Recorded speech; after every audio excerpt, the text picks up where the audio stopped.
ta'e isiniif haa baay'atu. Jaallatamtootaa fi kabajamtoota hordoftoota chaanaalii kooti akkam jirtu nagaa keessanii? Ani nagaa kooti nagaa eegamaan qaba. Isinis Kiristoosiin keessatti karaa hundumaan iyyuu nagaa eegamaa akka qabdan abdii guddaan qaba. Gooftaan nagaa keenya baay'isee haa galateeffamu. Egaan nagaa gaafa jennu waan salphaa miti. Nagaan isa bakkee keenyarraatii mul'atu miti.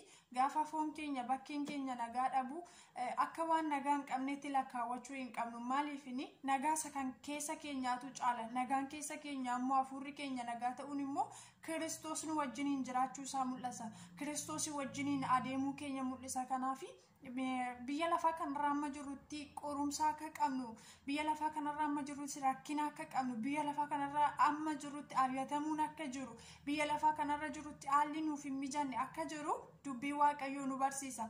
Yohaannis 16:33 irratti biyya lafaa kanarraa amma jirtanitti rakkina qabdu jedha. Gooftaan keenya Yesuus Kiristoos immoo biyya lafaa kana akkuma immoo gara teessoo mirga abbaa isaatti ol bahee rakkinoota nuuf malan, qorumsa nuuf malan, du'a nuuf malu hundumaayyuu ofii isaatii fudhatee isa hundumayyuu mo'ee gara abbaa isaatiitti akkuma ol bahe nutis gooftaa keenya Yesuus Kiristoositti qabamnee jiraachuudhaan qorumsa rakkina biyya lafaa kanarratti nutti dhufu hundumayyuu mo'uu akka dandeenyu gooftaan keenya nu barsiisa. Kanaatiif gooftaa keenyatti amanuun keenya rakkina biyya lafaa kana nurraa hambisa miti. Foon keenyarraati rakkinni hafa, qorumsi hafa, gaddi hafa miti. Hin qoramna, qoramuu waan jirudha. Hin qoramnu yoo ta'e iyyuu nuti kiristaana miti.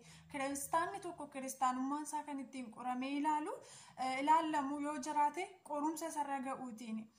Ammuma nuti hojii seexanaa yaada biyya lafaa yaada foonii dhiibaa deemnu, ammuma nuti isaan mormaa deemnu, inni immoo nurratti lola banaa deema. Kanaaf immoo mo'ichi kan keenya karaa gooftaa Yesuus Kiristoositti qabamnee jiraachuutiin, karaa gooftaa Yesuus Kiristoositti amanuu keenyaatiin, karaa hafuura keenyaatiin mo'icha arganna jechuudha. Kanaaf hafuurri keenya nagaadha, keessi keenya nagaadha, jireenyi keenya nagaadha. Isuma foon keenya ilaallee, haalota ilaallee, waan mul'atu ilaallee akka waan nagaa hin qabneetti, akka warra nagaa dhabanitti lakkaa'uu hin qabnu. Yeroo hundumaa warra galateeffatan ta'uu qabna.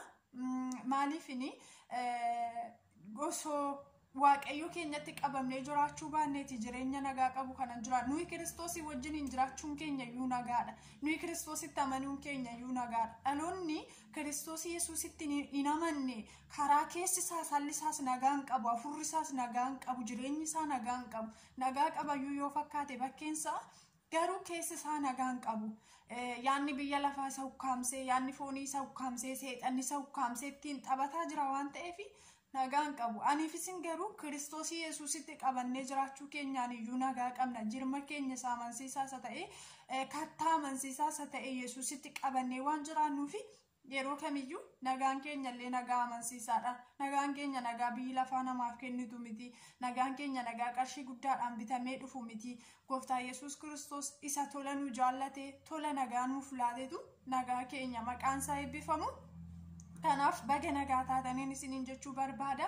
Yeroo hundumayyuu gaarummaa Waaqayyoo lakkaa'uudhaan, yeroo hundumayyuu jaalala Waaqayyoo lakkaa'uudhaan, yeroo hundumayyuu araara Waaqayyoo lakkaa'uudhaan, baay'ina araara isaa, baay'ina gaarummaa isaa lakkaa'uudhaan warra Waaqayyoon galateeffatan ta'uu qabdu.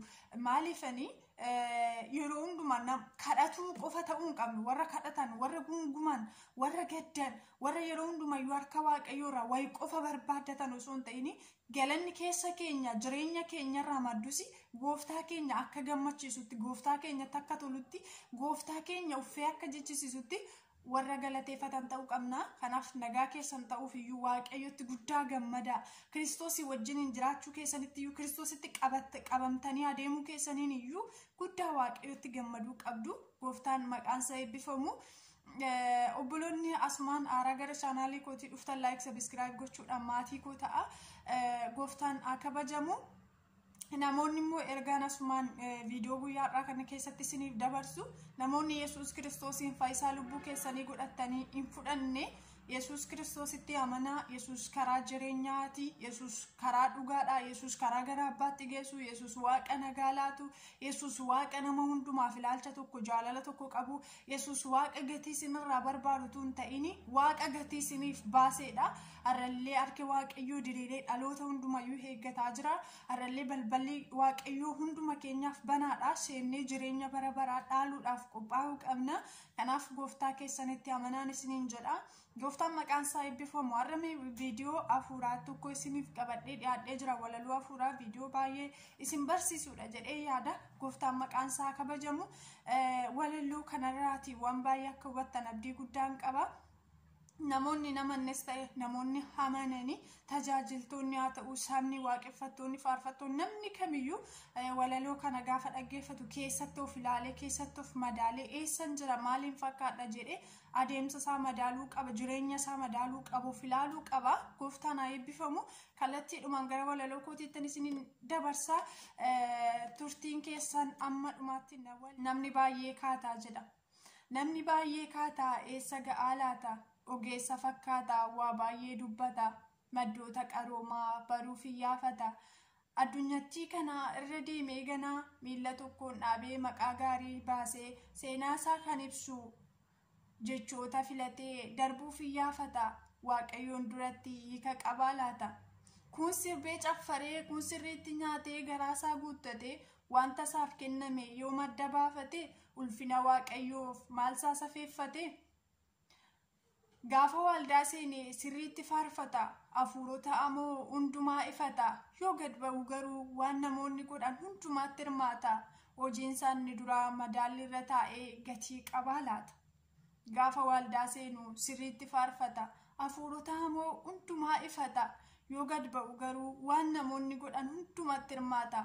Hojiin isaanii duraa madaalli irra taa'ee gatii qabaa laata? Jibba babal'isee tokkummaa faccisee obboleessa irratti ka'ee obboleettiitti geessee maali namni maal ta'ee maaf karaa gadhiisee? Gaafa ilmasaa ergee nu'iif waaqa raarse kana nu barsiise. Gubbaan gogaa oolaa keessi keenya yeeyyii garaasaatti baay'een qoraattii biqilchee ilkaaniin addeeyyii. Baay'ee wal goyyoomsee dhidhiibee wal yaase jaalalaan wal qabee gaarummaa fakkeessee mana qulqullummaa sirriitti xureesse.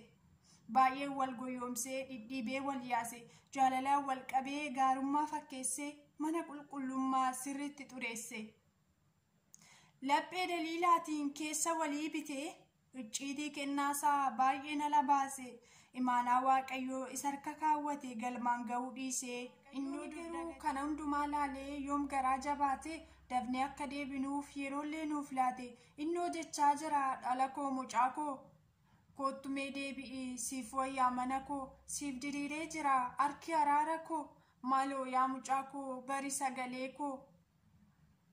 Osoon si waamuu maaf na jalaa diddaa ergama kee dhiistee qabdee deemsa addaa jaalala naaf qabdus maaf yeroon jijjiirta? Osoon si sossobuu atoo badaa jirta gatii dhiigaa baasee asiin si gaadhee jaalalan siif qabuuf tokkicha ilma koo biyya lafaaf laadhe. Maalum narraa dhabdee maal sitti waakkadhee akkatiin mudhugneef ayyaana siif laadhe si eeguuf yeroo hunda naannoo kee buufadhe ati hedduu namiitus yoom garaa jabaadhe. Maalum narraa dhabdee maal sitti waakkadhee akkatiin mudhugneef ayyaana siif laadhe si eeguuf yeroo hunda naannoo kee buufadhe ati hedduu namiitus yoom garaa jabaadhe.